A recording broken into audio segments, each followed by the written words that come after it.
Jeg skriver uhyggelige romaner på snart 10 år. Jeg bliver altid spurgt om, hvorfor mine bøger skal være så uhyggelige. Et sært spørgsmål til en gyserforfatter, synes jeg. Da det vel må være evident, at en gyser er uhyggelig. Ellers ville det jo ikke være en gyser.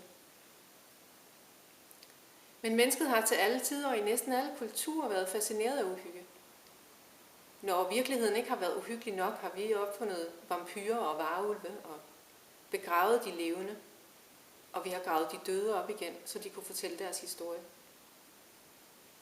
Jeg henter inspiration til mine romaner i virkeligheden. I de ting, jeg læser om, eller hører, eller ser, eller oplever. Jeg læste en uhyggelig statistik på FBI's hjemmeside, om at der forsvinder 800.000 mennesker i USA hvert eneste år, og tallet er stigende. 200 af de her forsvundne personer menes at være blevet bortført af en fremmed. Og de er aldrig blevet fundet igen. Det får mig til at tænke på, hvad er der blevet af dem? Hvad er der sket med dem? Det har jeg skrevet en historie om.